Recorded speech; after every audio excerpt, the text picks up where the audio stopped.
Welcome back to JC Audits. Not many of you see private jets, business jets, so I thought I'd just video a few for you.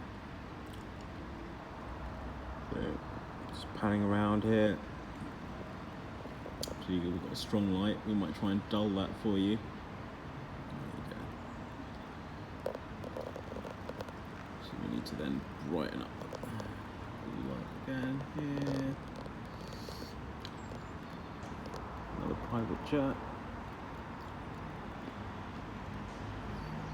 So these have the turbofans on both sides, just above the wings. It looks to be a 8-9 seater passenger aircraft.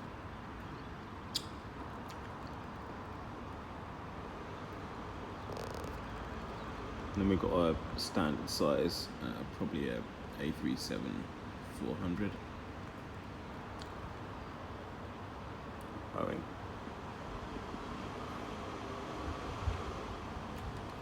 So airports are great places.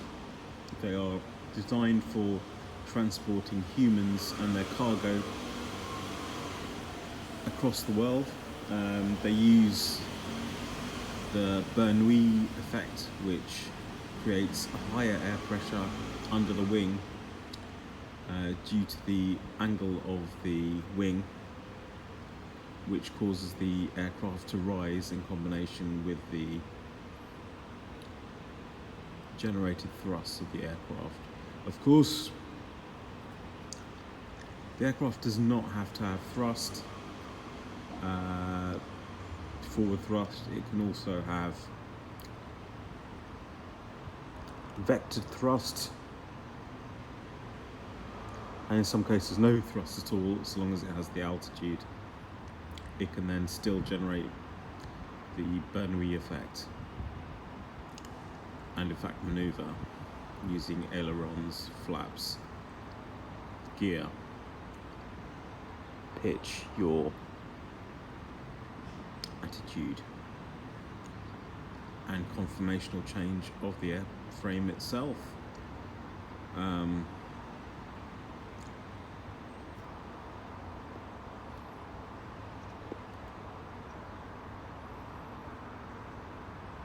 As you can see, we have a rounded nose here on the larger aircraft and a tapered nose into a point on the smaller one.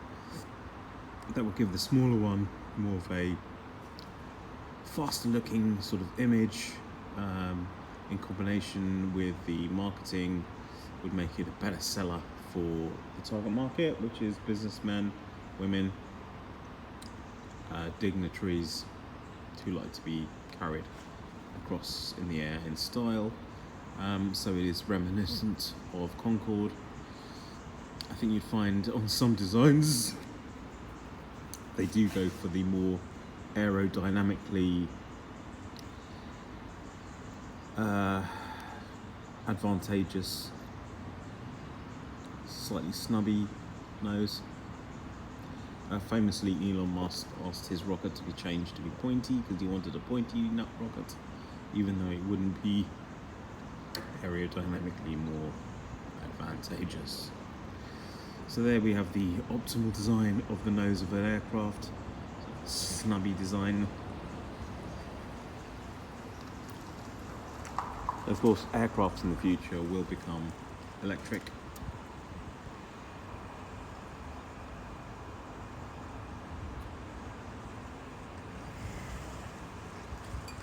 And possibly use other fuels, including biofuel, potentially nuclear, although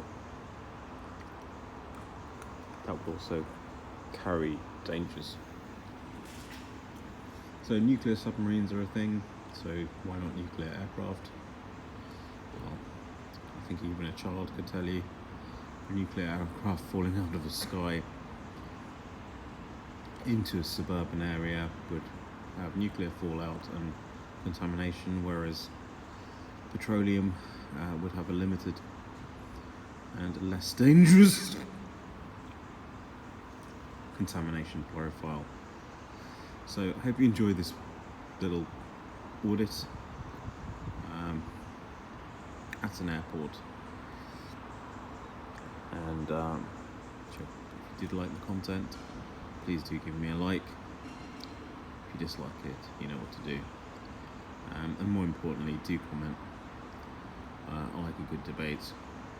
Thanks for your time. Wishing you a wonderful day, whatever you're doing. This is JC signing out. Bye-bye.